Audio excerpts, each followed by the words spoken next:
Ang Noli Me Tangere ay ang pinakamaimpluwensyang akda sa kasaysayan ng Pilipinas, nagtataglay ng makatotohanang pangyayari na gumigising sa mga Pilipino ang walang katarungang pagmamalupit at pag-aalipin ng mga Kastilang mananakop.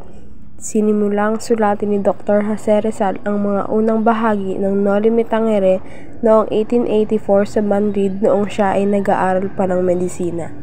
Nang makapagtapos ng pag-aaral, nagtungo siya sa Paris at doon ipinagpatuloy ang pagsusulat nito at sa Berlin natapos ni Rizal ang huling bahagi ng nobela.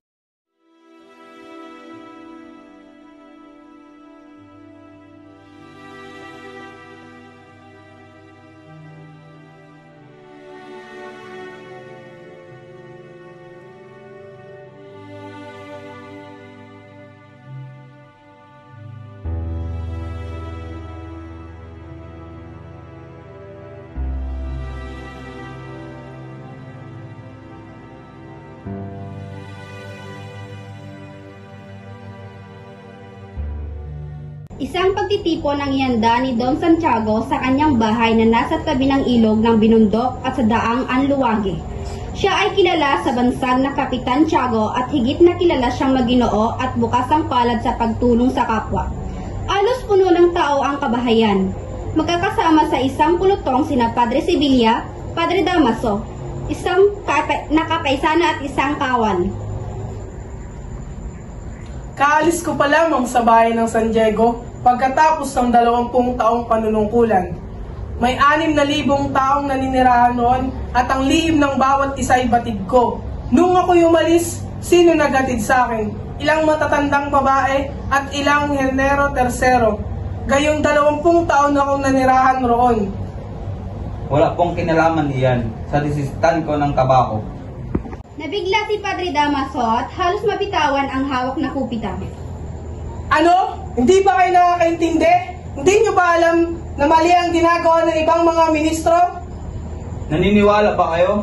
Gaya ng paniniwala ko sa Ebanghelyo, ang mga Indio ay mga mangmang! Pagpatawad nyo ang di ko pagsang-ayon sa inyong mga sinabi. Pumukaw sa aking damdamin. Likas po ba sa mga taong iyan ang pagkapabaya o iyong pagtatakip lamang sa mga pamamahala na mga sumako na narinig ko lamang sa isang manlalakbay? Si Ginoong Larua ang magpapatunay sa inyo ang mga Indio ay mangmang at mapagwalang bahala. Yan ang totoo. Wala nang higit pa sa mga inyo sa kamangmangan at pagkawalang utang na loob. Napagawi ang usapan ng pulutong sa paglilipat kay Padre Damaso sa ibang bayan, pagkatapos makapagsilbi sa San Diego. Padre Damaso, kayo 20 taon na sa bayan ng San Diego, hindi ba kayo nasiyahan? Hindi! Kung walang kalayaan ng magkura ay kapahamakan ng bayan. Ano ang ibig ninyong sabihin? Iyan ang sanhi ng mga kapahamakan. Ang mga ereheng kaaway ng Diyos ay pinanigan ng pamahalaan. Ang tenyente ay muling nagtanong. Hinarap niya si Padre Damaso at mariing nagsalita. Kapag ang kura ay nagpahukay ng isang bangkay ng ehere, kahit ang hari ay walang karapatang makialam o magparusa. Dapat yung malaman ang general ay kinatawan ng hari. Bawiin niyo ang iyong mga sinabi. Kundi bukas na bukas, din ay malalaman na yan ng general. Nagkainitan sina Padre Damaso at ang tenyente. Namagitan si Padre Sibilia sa dalawa. Siya nga hindi namumumpisal. Ngunit isang kasinungalingan, ang sabihin siya ay nagpatiwakal. Matapat siya sa kanyang tungkulin sa Diyos sa lipunan. May kaisa-isang anak ng sa Europa, kaya walang dahilan upang siya magpatiwakal. Na dumating ang Coracosan San Diego, ay pinabugbog ang kodhotor at ipinahukay ang bangkay upang ibaon sa ibang pook. Nang mahatid ito ng general, ay nailipat sa isang bayan si Padre Damaso. Pagkatapos ay lumayo ang tenyente. Unti-unti nagbalik ang katiwasayan sa bulwagan. Dumating ang ilan pang mga bagong panauhin gaya ng mag-asawang sine Dr. De Espadanya at Doña Victorina.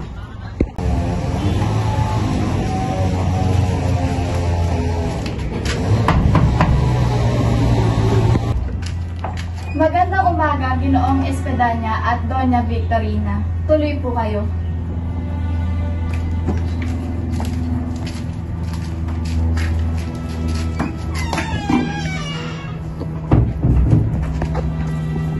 Aba, ang kura sa aking bayan at matalik na kaibigan ng aking ama.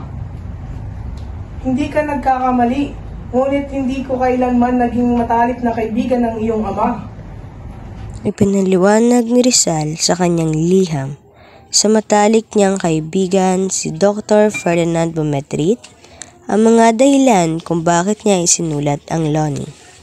Ang lahat ng mga ito ay maliwanag na inilarawan sa mga kabanata ng nobela. Ang pamagat ng Lonnie Mitangere ay salitang Latin na ang ibig sabihin sa Tagalog ay huwag mo akong salingin, nahango sa Ebanghelyo ni San Juan. Itinulad niya ito sa isang bulok sa lipunan na nagpapahirap sa buhay ng isang tao.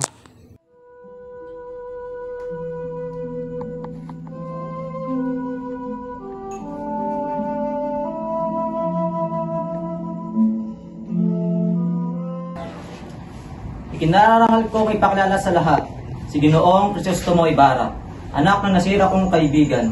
Darating lamang niya buhat sa 7 taong pag-aaral sa Europa. Aba, ang kura sa aking bayan at matalik na kaibigan ng aking ama. Hindi ka nagkamali, ngunit hindi ko man kailan naging matalik na kaibigan ng iyong ama. Ginoo, ang papuri niyo sa ama ko'y pumapawi sa aking kalungkutan tungkol sa kanyang pagkamatay. Ang isipan ko'y ayaw kumilala at magsinungaling. May isang taong makatang, tumula sa katotohanan at siya'y pinag-usig. Isa-isang nagtungo sa hapagkainan ang mga panauhin.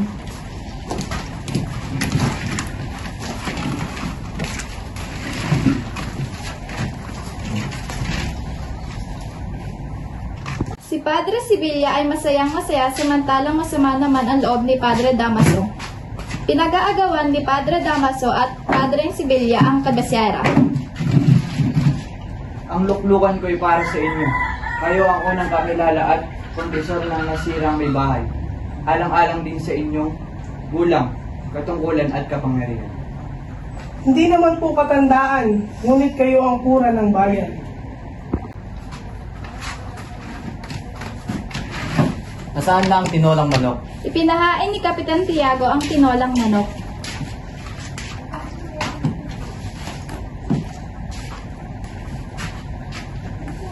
Natapat sa pinggan ni Padre Damaso ang mangkok na may lamang leeg at isang taktak. Humigop siya ng isang sabaw, ibinagsak ang kutsara at sinulong ang pinggan. Marahil ay nakalimutan mo na ang iyong bayan dahil sa tagal ng pamamalagi mo sa Europa. Kahit ako'y kalimutan ng aking bayan, sa lahat ng sandali, inaalala ko siya. Aling bansa sa Europa ang naiibigan ninyo? Bago ako tumungo sa isang bayan, pinag-aaralan ko muna ang kanyang kasaysayan. At pagkatapos ay wala ng katangian ang bawat makita ko, ngunit natiyak ko ang kasaganaan at kaduhapan. Ang bayan ay nababatay sa taglay nilang kalayaan. Iyan lang ang nakita mo? Alam na lahat ng bata yan sa paralan eh. Nangamba ang lahat na baka magkaroon ng kaguluhan. Mga Ginoo, hindi dapat ipagtaka ang sinabi ng aming dating kura. Napagunita ito sa aking kabataan. Salamat at binuhay nila ang nakaraang pangsalo nila ng aking ama sa aming maralitang hapag. Mga Ginoo, ipagpatawad niyo ang aking pag-alis. Ako po'y lalakad bukas. Kahit maraming dapat lutasin. Ginoo, ikabubuti ng Espanya at Pilipinas.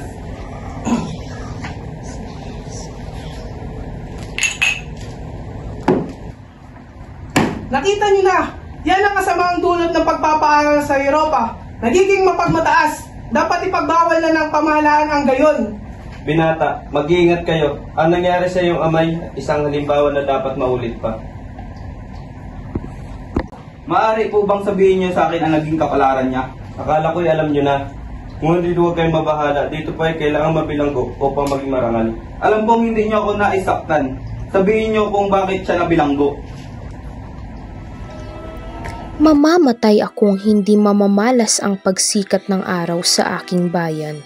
Kayong mga nakakakita sa pagbubukang liwayway, malugod niyo siyang tanggapin at inyong gunitain ang mga nabuwal sa dilim ng gabi.